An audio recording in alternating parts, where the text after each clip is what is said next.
Tomato ও পেঁপের দাম কিছুটা বাড়তি থাকলেও অন্যান্য সবজির দাম স্থিতিশীল। ক্রেতা কম, মাছের বাজারে, মশলার বাজারে ভিড়।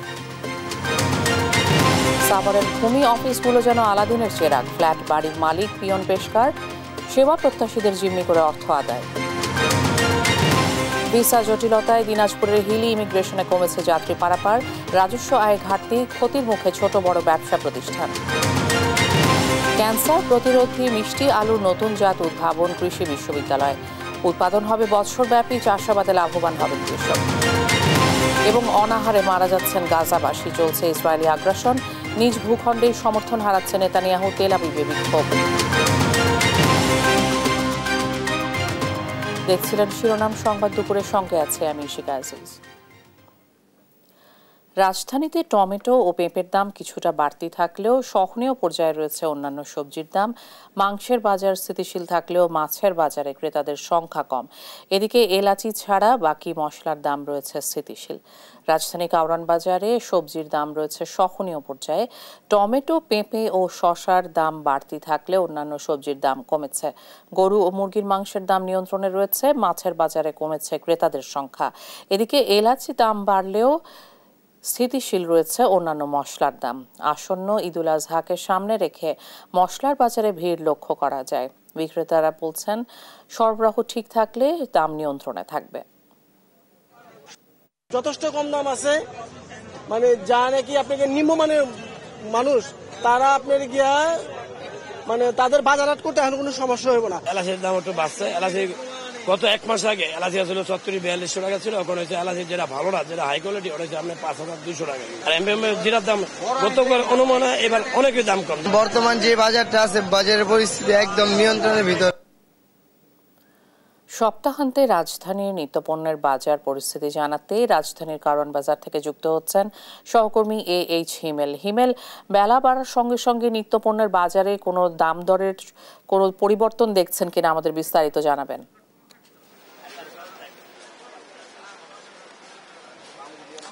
সকাল থেকে আমরা এখানে কারওয়ান বাজারে পর্যবেক্ষণ করছিলাম যে কাঁচা বাজার থেকে শুরু করে অন্যান্য যে নিত্যপণ্যের বাজার আছে, সেগুলো পণ্য আছে, সেগুলো আমরা এখানে পর্যবেক্ষণ করছিলাম। আমরা যেটা সকাল থেকে লক্ষ্য করেছি যে রাজধানীর কারওয়ান বাজারের যে সবজির দাম সেটা কিন্তু যথেষ্ট সহনীয় পর্যায়ে আছে, অর্থাৎ 30 টাকা থেকে শুরু করে 50 টাকার মধ্যেই কিন্তু সব ধরনের সবজি পাওয়া যাচ্ছে। পেঁপে, শসা এবং টমেটোর দাম কিন্তু কিছুটা বাড়তি, সেটা কিন্তু 60 টাকার উপরে কেজি দরে বিক্রি হচ্ছে। এখানকার বিক্রেতারা যেটা বলছেন, সরবরাহ যদি ঠিক থাকে এবং সিন্ডিকেটের কোনো আশঙ্কা না থাকলে দাম এমনটাই থাকবে, সেটাই কিন্তু বিক্রেতারা বলেছেন। অন্যদিকে ক্রেতারা যথেষ্ট সন্তোষ প্রকাশ করেছেন, এই দামে থাকলে তাদের জন্য যথেষ্ট স্বস্তিদায়ক হয় বলে আমাদেরকে জানিয়েছেন এখানকার ক্রেতারা। আমরা মশলার বাজারে পর্যবেক্ষণ করছিলাম। মশলার বাজারে যে বিক্রেতারা আছেন তারা যেটা বলছেন যে এলাচির দাম শুধু বেড়েছে, আর অন্যান্য মশলা আছে সেই মশলার দাম কিন্তু আগের দামে বিক্রি করা হচ্ছে, অর্থাৎ গত ঈদুল ফিতরের যে দাম ছিল মশলার দাম, সেই দামেই কিন্তু এখন আসন্ন যে ঈদুল আজহা আসছে তারপরেও কিন্তু দাম যথেষ্ট নিয়ন্ত্রণ রয়েছে, আগের দামে কিন্তু বিক্রি হচ্ছে, তেমনটাই বলছেন কিন্তু এখানকার বিক্রেতারা। এখানে মশলার দাম ছাড়া অন্যান্য যে পণ্যগুলো আছে, অর্থাৎ এখানে তেল থেকে শুরু করে দুধ, অর্থাৎ যে সেগুলোর দাম কিন্তু, অর্থাৎ দুধের দামটা কিন্তু একটু বেড়েছে, সেটা কিন্তু আমরা জানতে পেরেছি। আমরা একজন বিক্রেতার সাথে কথা বলার চেষ্টা করব মশলার যে আসন্ন ঈদুল আজহাকে কেন্দ্র করে মশলার যে দাম।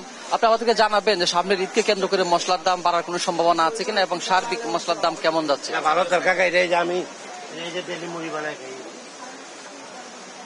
ভালো। মশলার দাম মোটামুটি বাজার নিয়ন্ত্রণে আছে। এখন দেখা গেছে ঈদ উপলক্ষে আর দাম বাড়বে না, কারণ ঈদের বাকি আছে আর অল্প। কিন্তু এলাচির দামটা বাড়তি, দারচিনি এলাচি, এটা এলাচ এই মশলার ভিতরে আপনার এলাচির দামটা একটু বাড়তি, আর অন্য অন্য আইটেম যেগুলি আছে সব নিয়ন্ত্রণ আছে।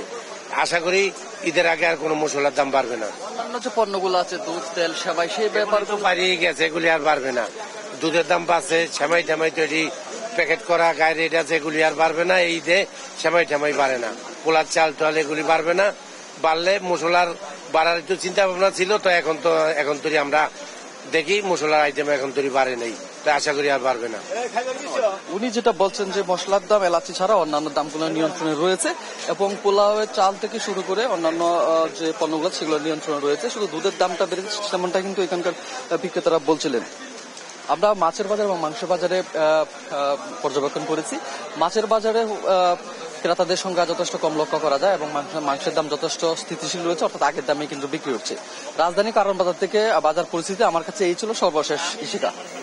হিমেল, অনেক ধন্যবাদ আপনাকে। রাজধানীর বাজার পরিস্থিতি জানছিলাম সহকর্মীর কাছে। বিশ্ব ব্যাংক ও এডিবির সঙ্গে ঢাকার 4টি নদী দূষণমুক্ত করতে চুক্তি হয়েছে। দূষণমুক্তের কাজ শুরু হবে তুরাগ নদী দিয়ে বলে জানালেন পরিবেশ উপদেষ্টা সৈয়দা রিজওয়ানা হাসান। শুক্রবার ঢাকা বিশ্ববিদ্যালয়ের সিনেট ভবনে 24তম জাতীয় বার্ষিক সাধারণ সভায় তিনি এসব কথা জানান। বলেন, বন বিভাগ যেখানে পরিবেশ রক্ষা করবে সেখানে তাদের রেভিনিউ অর্জনে কাজে লাগিয়ে দিচ্ছে, এগুলো পরিবর্তন করতে সময় লাগবে। 24 তারিখে মধুপুরের সীমানা নির্ধারণের কাজ করা হবে বলেও জানান তিনি।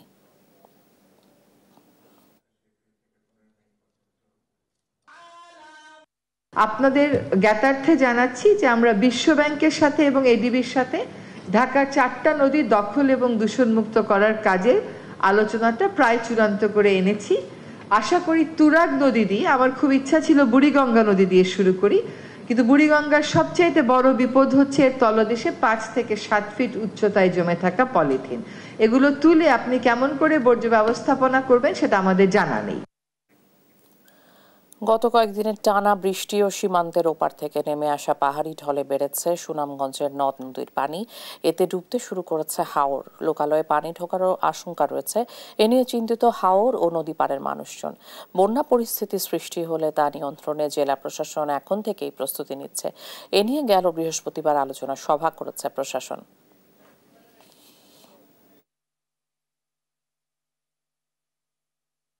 গত কয়েকদিনের টানা বৃষ্টি ও সীমান্তের ওপার থেকে নেমে আসা পাহাড়ি ঢলে বেড়েছে সুনামগঞ্জের নদ নদীর পানি। ডুবতে শুরু করেছে হাওর। আরো জানাতে যুক্ত হচ্ছেন সহকর্মী শাহবাজ উদ্দিন মান্না। মান্না, লোকালয়ে পানি ঢোকার আশঙ্কা রয়েছে কিনা বিস্তারিত জানাবেন।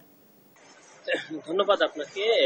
আমি যদি আপনাকে এই লোকালে পানি ঢোকার বিষয়ে যদি জানাই যে গত কিছুদিন যাবত আসলে বৃষ্টির কারণে এবং পাহাড়ি ঢলের কারণে সুনামগঞ্জের নদ নদীগুলোতে আসলে পানি বৃদ্ধি পেয়েছে, কিন্তু হাওরে এখনো কিন্তু আসলে পানি শূন্য রয়েছে, যার কারণে আসলে লোকালে পানি ঢোকার সম্ভাবনাটা আপাতত আসলে না বললেই হয়। আসলে মানে নদীর পানিটা আসলে এখন হাওরে ঢুকছে এবং হাওর যখন পরিপূর্ণ হবে পানিতে, তারপরে কিন্তু আসলে লোকালে পানিটা ঢোকার সম্ভাবনা আছে। এই মুহূর্তে আসলে কিন্তু আসলে লোকালে পানি ঢোকার সম্ভাবনা নেই বলে চলে, এবং কিছু কিছু জায়গায় আসলে নিম্নাঞ্চলে কিছু ঘর বাড়ি থাকলে তুমি এই দিকে আসলে পানিটা ঢুকতে পারে। আমি যদি আপনাকে বর্তমানে আসলে আমি যেই মুহূর্তে এইখানে আছি তো সুনামগঞ্জের শহরের সুরমা নদীর পারে, আমি যদি আমার পিছনে দেখাই যে সুনামগঞ্জে কিন্তু আসলে সুরমা নদীর পানি কিন্তু আসলে গেল কিছুদিনের পাহাড়ি ঢলে এবং বৃষ্টির কারণে কিন্তু আসলে পুরা মানে পরিপূর্ণই আপনি দেখতে পাচ্ছেন। কিন্তু আসলে এখন পর্যন্ত আসলে গতকালকে থেকে এবং আজকে পর্যন্ত আসলে কোনো ধরনের বৃষ্টিপাত হয় নাই, যার কারণে কিন্তু আসলে সুরমা নদীর পানিটা কিছুটা কমতে শুরু করেছে এবং এই পানিটা কিন্তু আসলে হাওরে ঢুকছে। আমি আপনাকে আগে বলেছি যে মানে হাওরে কিন্তু আসলে এখনো পানি পরিপূর্ণ না বা পানি শূন্য বলেই চলে, যার কারণে আসলে এই মুহূর্তে লোকালে পানি ঢোকার সম্ভাবনা নেই। এই ছিল এই সুনামগঞ্জ থেকে এই নদ নদীর পানি নিয়ে আসলে আমার কাছে সর্বশেষ তথ্য। মান্না, অনেক ধন্যবাদ আপনাকে। মঙ্গলবারের মধ্যে পশ্চিম মধ্য ও তৎসংলগ্ন উত্তর বঙ্গোপসাগর এলাকায় একটি লঘুচাপ সৃষ্টি হতে পারে বলে জানিয়েছে আবহাওয়া অফিস। পরবর্তী নির্দেশনা না দেওয়া পর্যন্ত দেশের সব সমুদ্র বন্দরকে 3 নম্বর সতর্ক সংকেত দেখাতে বলা হয়েছে। শুক্রবার সকাল 9টার আবহাওয়ার পূর্বাভাসে বলা হয়েছে খুলনা, বরিশাল ও চট্টগ্রাম বিভাগের কয়েক জায়গায় এবং রংপুর, রাজশাহী, ঢাকা, ময়মনসিংহ ও সিলেট বিভাগের 2-1 জায়গায় অস্থায়ীভাবে দমকা হাওয়া সহ বিদ্যুৎ চমকানো বা হালকা থেকে মাঝারি ধরনের বৃষ্টি সহ বৃষ্টি হতে পারে।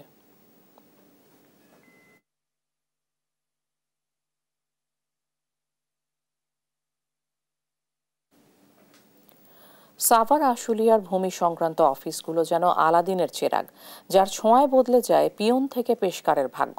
বছরের ব্যবধানে কেউ কিনেছেন বাড়ি, কেউ ফ্ল্যাট, আবার কেউ গড়ছেন বহুতল ভবন। সেবা প্রত্যাশীদের জিম্মি করে অবৈধভাবে অর্থ উপার্জনকারীদের বিরুদ্ধে যেন ব্যবস্থা নেয়ার কেউ নেই। ভূমি অফিসের দুর্নীতি নিয়ে দেওয়ান ইমনের ধারাবাহিক রিপোর্ট। আশুলিয়া এসিল্যান্ড অফিসের পাশে ছোট্ট দোকানের চা বিক্রেতা ফিরোজ কিবরিয়া অভাবের তাড়নায় স্ত্রীকে পাঠিয়েছিলেন প্রবাসে। তবে এসিল্যান্ড অফিসের দালাল হয়ে ফিরোজ এখন 2 তলা বাড়ির মালিক। ভূমি ও এসিল্যান্ড অফিসের পেশকার, নায়েব সহ একাধিক কর্মকর্তার সঙ্গে ফিরোজের হট কানেকশন। মোহাম্মদ ফিরোজ কিবরিয়া, আমি ব্যবসা করি, খারিজের কাজ করি। এই যে ভূমি অফিস আছে না আমাদের এই যে এসিল্যান্ডের সামনে, এটা তো আমরা কিনছি বাড়িটা, কাজীমুদ্দিনের বাড়ি ছিল, তার বাড়ি আমরা কিনছি, আমার শ্বশুর কিনছে ধরেন 2-2.5 বছর আগে। আমার বউ বিদেশে গেছিলে, বিদেশে কিছু টাকা আনছে, 2 বছর থাকিয়েছিলে। আমার নিয়ে তো নিউজ আমার সব কিছু আমি ডিটেল আমি বলবো, সমস্যা নাই। আশুলিয়ার শিমুলিয়া ইউনিয়ন ভূমি অফিসের ওমেদার গাজী আল ইমরান আর তার ছোট ভাই গাজী মাহমুদ হাসান ইভান আমিনবাজার এসিল্যান্ড অফিসের অফিস সহকারী। বরিশাল থেকে সাভারে এসে একসময় ভাড়া বাসায় থাকলেও এখন পৌরসভায় 5 তলা ভবন, নির্মাণাধীন 3 তলা ভবন, প্লট, বিলাসবহুল ফ্ল্যাট সহ আবার সিটি সেন্টারে কিনেছেন দোকানও। দেশ টিভির অনুসন্ধানের পর আর দোকানে বসছেন না গাজী আল ইমরান। মুঠোফোনে যোগাযোগ করা হলে প্রতিবেদককে হুমকি দেন ইমরান। আর তার ছোট ভাই গাজী মাহমুদ হাসান ইভান ক্যামেরা দেখেই দৌড়ে পালান। আলী ইমরান দোতলায় ফ্ল্যাট কিনছে, 3 রুমের ফ্ল্যাট, প্রতিটা ফ্ল্যাট 3 রুমের। বাড়িওয়ালা 6 তলা আছে, ওনার আছে, মাঝে মাঝে এসে থাকেন। আমি জানি যে ওনার অন্য জায়গায় ফ্ল্যাটও আছে। আপনাকে আমাকে কোনো টাকা দাবি করতেছেন, তাহলে এমন হয়রানি কেন করতেছেন? আপনারা আমাকে হয়রানি করতেছেন, বারবার এই যে ডিস্টার্ব করতেছেন, এগুলোর বিরুদ্ধে আমি ব্যবস্থা নেব ভাই। তখন অভিযোগ ব্যক্তি পান, তাহলে তাকে নিয়ে আপনি কি লিখবেন সেটা লিখেন। আশ্চর্য বিষয়, ক্যামেরা বন্ধ করেন। শিমুলিয়া ভূমি অফিসের সামনে কম্পিউটার দোকানগুলোতে খারিজ আবেদনকারীরা সাংকেতিক চিহ্ন দিয়ে নায়েব এবাইদুর রহমানের কাছে ফাইল পাঠান। পরে চিহ্ন মিলিয়ে কাজ করেন নায়েব, আর না থাকলে সেটিকে বিভিন্ন অজুহাতে ফিরিয়ে দেন তিনি। টাকা নিয়ে কিছুক্ষণ আগে একটা ছেলে আপনাকে টাকা দিল, আমার কাছে ভিডিও আছে। এটা কিসের টাকা নেন? আপনার পকেটে টাকাটা আছে, আমার কাছে ভিডিও আছে। আমি ওর কাছে টাকা চাইনি, উনি এমনি দিয়েছে। আমি ঝাড়ুদারের দায়িত্বে আছি। ঝাড়ুদারের রেকর্ড রুমে কি থাকতে পারে? Record room? হ্যাঁ পারবে, এটা আমাদের লোক সংকট আছে, রতন একা পারে না, এই জন্য ওরে আমরা খাটাই। এই ও তো আমাদের সরকারি বেতন পায়, ও তো বাইরের লোক না, সহযোগিতা করতেছে, ও তো দায়িত্ব টাকা নিচ্ছে। এগুলো কিসের টাকা? সেটা ভাই আমি জানি না কি টাকা নিয়েছে, কাটতে নিয়েছে, কি দিয়েছে, মানুষ কেন দেয়, মানুষ দেবে কেন? না যে আবার বাইরের কাজ নিয়েছে, এগুলো এর কাজই তো জিজ্ঞেস করেন। এমনি করতেছে, আমি টাকার বিনিময়ে কাজ করি। জিজ্ঞেস আমি অফিসের কিছুই না, আমার বাড়ি এখানে নলাম, আমার জায়গা আছে, সম্পত্তি আছে আমার। এদিকে এ বিষয়ে সম্প্রতি সংবাদ প্রকাশের পর আশুলিয়া থানাকে দুদকে লিখিত অভিযোগ পাঠানোর নির্দেশ দিয়েছেন আদালত। আর যথাযথভাবে দুর্নীতিবাজদের বিচারের দাবি করছে সাভার দুর্নীতি প্রতিরোধ কমিটি। যারা দুর্নীতিগ্রস্ত তাদের যেন বিচারটা যথাযথভাবে হয় এবং তাদের আইনের আমলে আনার যে প্রক্রিয়াটা সেটা যেন আরো বেশি দৃষ্টি দেওয়া হয়, সেই প্রত্যাশা করি। ভূমি সংক্রান্ত অফিসগুলোতে সেবার নামে মানুষকে জিম্মি করে অর্থ আত্মসাতের বিরুদ্ধে এখনই কার্যকরী পদক্ষেপ নেওয়ার দাবি সচেতন মহলের। দেওয়ান ইমন, দেশ টিভি, সাভার। ভারত বাংলাদেশের ভিসা জটিলতায় দিনাজপুরের হিলি ইমিগ্রেশন চেকপোস্ট দিয়ে কমেছে যাত্রী পারাপার। বন্দর কর্তৃপক্ষ বলছেন, ট্যুরিস্ট ও বিজনেস ভিসা বন্ধ থাকায় যাত্রী পারাপারের সঙ্গে কমেছে ভ্রমণ কর বাবদ রাজস্ব আয়। ক্ষতিগ্রস্ত হচ্ছে ছোট ছোট ব্যবসা প্রতিষ্ঠান। সহকর্মী হারুনুর রশিদের তথ্য ও ছবিতে জানাচ্ছেন আব্দুল্লাহ আল মারুফ। ভারত সরকার নতুন করে বিজনেস ভিসা ইস্যু না করায় ব্যবসায়ীরা পণ্য আমদানিতে পড়েছে বিড়ম্বনায়। শুধুমাত্র যেসব ব্যবসায়ীদের ভিসার মেয়াদ আছে তারাই এখন পারাপার হতে পারছেন। দিনাজপুর হিলি স্থলবন্দরে যাত্রী পারাপার কমে যাওয়ায় বিড়ম্বনায় পড়েছে ইমিগ্রেশন চেকপোস্টে থাকা শ্রমিক ও ছোট ছোট ব্যবসায়ীরা। এখন লোকজন কম, এই জন্য গাড়ি খুব কম ছাড়তেছি। আশা করা যায় ভিসা ছাড়লে আরো আমাদের ব্যবসা বাণিজ্য ভালো হবে। আগে 4000-5000 টাকা বেচা তো, এখন 1500, 1000 এরকম বিক্রি হয়। আমরা গাড়ি চালাই, ভাড়া লোকজন নাই থাকার কারণে ভাড়া হয় না, বসে থাকি। ব্যবসায়ীরা বলছেন, ভিসা বন্ধ থাকায় সরাসরি ভারতে গিয়ে পণ্য কিনতে পারছেন না তারা। ভিডিও কলের মাধ্যমে পণ্য দেখে ক্রয় করতে হচ্ছে। ব্যবসা বাণিজ্যে এর ব্যাপক প্রভাব পড়ছে বলেও জানায় তারা। এখন আমাদেরকে আপনার হোয়াটসঅ্যাপ বা ভিডিও কলের মাধ্যমে পণ্য ওখানে দেখে কিনতে হচ্ছে, এখানে এসে দেখা যাচ্ছে পণ্যটা আরেক রকম হয়ে যাচ্ছে। ব্যবসা বাণিজ্য ব্যাপক প্রভাব পড়েছে আমরা এই ভিসা না পাওয়ার কারণে। বর্তমানে হিলি ইমিগ্রেশন পোর্টে যাত্রী সংখ্যা অনেকটাই কমে গেছে বলে জানিয়েছে ইমিগ্রেশন চেকপোস্টের অফিসার ইনচার্জ। গেল অর্থ বছরে ভ্রমণ কর বাবদ এপ্রিল পর্যন্ত রাজস্ব এসেছে 9,11,43,000 টাকা, আর বর্তমান অর্থ বছরে ভ্রমণ কর বাবদ মাত্র 4,10,86,000 টাকার রাজস্ব আয় হয়েছে বলে জানিয়েছে হিলি কাস্টমস অফিস। মূলত ভারতীয় ট্যুরিস্ট ভিসা বন্ধ থাকার কারণে এবং মেডিকেল ভিসা সীমিত করার কারণে এই হিলি ইমিগ্রেশন পোর্টের যাত্রী সংখ্যা অনেকটা কমে গেছে। বর্তমানে 100-র নিচে যাত্রী প্রতিদিন এই পোর্ট দিয়ে যাতায়াত করতেছে। গত অর্থ বছরে যেখানে ডেলি 300 পারাপার হতো, এখন আমাদের যেহেতু প্যাসেঞ্জারের সংখ্যা কমে গেছে, সেক্ষেত্রে রেভিনিউ ও কমে গেছে। ভিসা জটিলতার কারণে যাত্রী পারাপার কমার পাশাপাশি ভারতের নিষেধাজ্ঞায় বন্ধ রয়েছে রপ্তানিও। স্বল্প পরিসরে চলছে আমদানি কার্যক্রম। নিউজ ডেস্ক, দেশ টিভি। দেখছেন সংবাদ দুপুর। ক্যান্সার, ডায়াবেটিস সহ নানা রোগ প্রতিরোধে কাজ করবে এমন জাতের রঙিন আলু উদ্ভাবন করেছেন বাংলাদেশ কৃষি বিশ্ববিদ্যালয়ের গবেষকরা। ঔষধি ও পুষ্টিগুণ সম্পন্ন এসব আলু উৎপাদন করা যাবে বছরব্যাপী। সাধারণ মিষ্টি আলুর চেয়ে ফলনও হবে বেশি। ইলিয়াস আহমেদের রিপোর্ট, জানাচ্ছেন নুসরাত শোভা। মিষ্টি আলু, কিন্তু কাটার পর দেখা যাচ্ছে ভেতরের রং বেগুনি, কমলা বা গোলাপি। এই রঙিন রূপ শুধু চোখ ধাঁধানো নয়, শরীরের রোগ প্রতিরোধেও অসম্ভব কার্যকর, এমনটাই জানাচ্ছেন বাংলাদেশ কৃষি বিশ্ববিদ্যালয়ের গবেষকরা।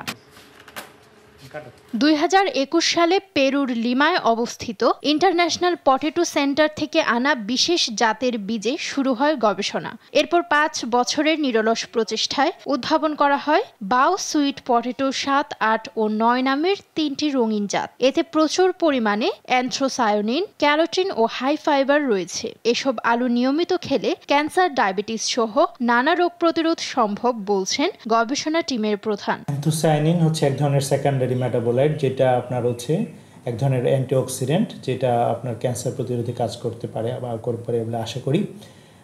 ক্যান্সার প্রতিরোধী অ্যান্থ্রোসায়ানিন।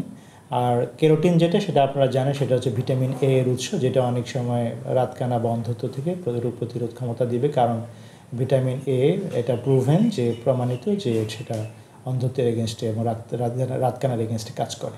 বছরব্যাপী উৎপাদনযোগ্য এই মিষ্টি আলু পুষ্টিগুণে ভরপুর ও অধিক ফলনশীল। জাতগুলোর ফলন, গড় ফলন 20 থেকে 30 টনের মধ্যে হয় এবং সেটা আপনি 90 থেকে 100 দিনের মধ্যে হারভেস্ট করতে পারবেন। এবং কৃষক ভাইরা যদি এই জাতগুলো নেন, তারা উপকৃত হবেন। একদিকে এটা ফলন বেশি, বাংলাদেশের ন্যাশনাল গড় ফলন হচ্ছে আপনার 10 টন বা তার চেয়ে সামান্য একটু বেশি। এই জাতগুলো থেকে তারা অল্প দিনে, অল্প সময় 90 থেকে 100 দিনের মধ্যে তারা 20 থেকে 30 টন ফলন পাবে। সফল এমন একটি গবেষণায় নিজেদের সম্পৃক্ত করতে পেরে উচ্ছ্বসিত শিক্ষার্থীরা। তারা বলছেন কৃষকরা এসব মিষ্টি আলু চাষে অধিক লাভবান হতে পারবেন। নরমালি মিষ্টি আলু হয় হচ্ছে 100 থেকে 110 দিনের মধ্যে, কিন্তু আমি আমার যে কাজটা করেছি, এক্সপেরিমেন্টটা করেছি, সেটার মধ্যে হচ্ছে আমি 90 থেকে 100 দিনের মধ্যেই ফলন পেয়েছি এবং ভালো ফলন পেয়েছি। মিষ্টি আলু ছাড়াও সবজি হিসেবে এই গাছের পাতা খেতে বেশ সুস্বাদু বলে জানান গবেষকরা। নিউজ ডেস্ক, দেশ টিভি। যশোরের যানজট নিয়ে লাইভ করার পর দেশ টিভির সাংবাদিককে ফোন করে অশালীন ভাষায় কুরুচিপূর্ণ কথা বলার একদিন পর বদলি হলেন যশোরের ট্রাফিক ইন্সপেক্টর। বৃহস্পতিবার জেলা পুলিশের অভ্যন্তরীণ একটি সূত্র এ তথ্য নিশ্চিত করে। এর আগে গেল মঙ্গলবার সদর হাসপাতাল মোড় থেকে সকাল 11টার লাইভে যশোরের যানজট সমস্যা নিয়ে কথা বলেন দেশ টিভির যশোর জেলা প্রতিনিধি সালাউদ্দিন সাগর। ওই লাইভে যানজটের সঙ্গে ট্রাফিক পুলিশের অপারগতার বিষয়টিও তুলে ধরেন তিনি। পরে ওই দিন বিকেল 3:30টায় ট্রাফিক ইন্সপেক্টর মাহফুজুর রহমান সালাউদ্দিনকে ফোন করে অশালীন ভাষায় কথা বলেন। এছাড়া দেশ টিভির পেজ থেকে সংবাদটি মুছে ফেলার জন্য বলেন। বিষয়টি পুলিশের খুলনা রেঞ্জের ঊর্ধ্বতন কর্তৃপক্ষকে জানালে তাকে যশোর থেকে বদলি করা হয়।